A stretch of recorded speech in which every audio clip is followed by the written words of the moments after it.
So this is a Bell Carter 2-barrel carburetor, probably rated at 365 CFMs. Okay, so what you have here is a little check valve. There's a little thing in there with a little grommet. So that goes where the gas goes in.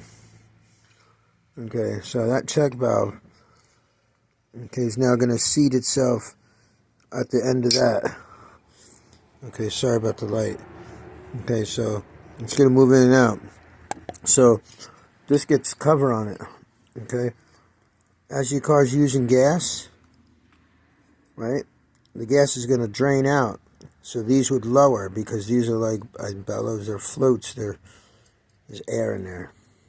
Okay, and they're not made to corrode, they're made to not corrode. So what happens is the gas comes in through the fuel pump, the mechanical fuel pump, and it fills in here, and it has no choice but to put these up like this, which puts enough pressure on there to stop the flow.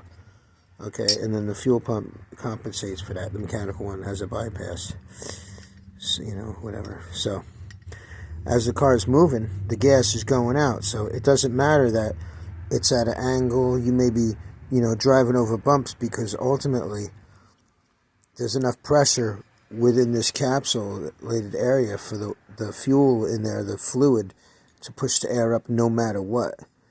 And because you're using fuel, it's not going to function. Like, it's not going to miss its function. So when you're idling and just sitting, you're not moving. So, it's not going to bounce around. Now, some carburetors, if you're going on steep turns or big bumps and like jumps and stuff, they have an arced float bowl on top. Like Summit came out with that, I think. And then this way it doesn't miss, and you don't have flooding problems or vapor problems, because that will affect it. But that's how a float system works in a carburetor. And then this has been refurbished. I want to say, restored. I cleaned it up real well. I got to use a lot of the gaskets, and I have all the rest of the parts that I'm putting together. And I had 2 other ones. It's always good to have extra carburetors too. You never know when you're going to need carburetors. So it's always good to have extras. And then I have a 500 CFM Holly that is also for a Mopar that I could put in its place if this one doesn't work. And then that will give me probably a lot more gas, which will make it go faster, but that's not my intent. So there's little parts in there, and it's a pain in the neck. You got to be careful of that little rubber piece in there. So the reason why I have a lot of carburetors is because you never know when those pieces will go bad, and you always want to make sure you have more. There's a lot of cool looking little parts. This has to go in yet. And then there's this little ball bearing. I got to figure out which hole it goes into. I forgot. And you got to clean all the threads and everything. And yeah, so all that matters. You got it going on. Anyway, you see what it is. So that's how a float system works in a carburetor.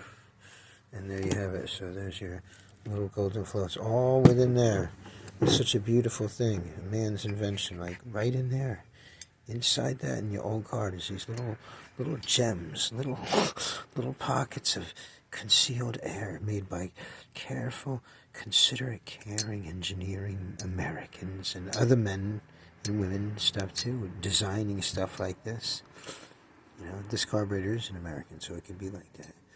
Yep, and we have our power valve is real nice too. That's from 1973 or something like that.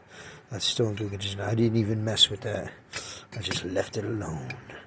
And we cleaned that up pretty good too. And you don't want to mess with those because they can get rough. Like I said before, you don't want to mess with them. Just leave them alone. Factory knows best for those things.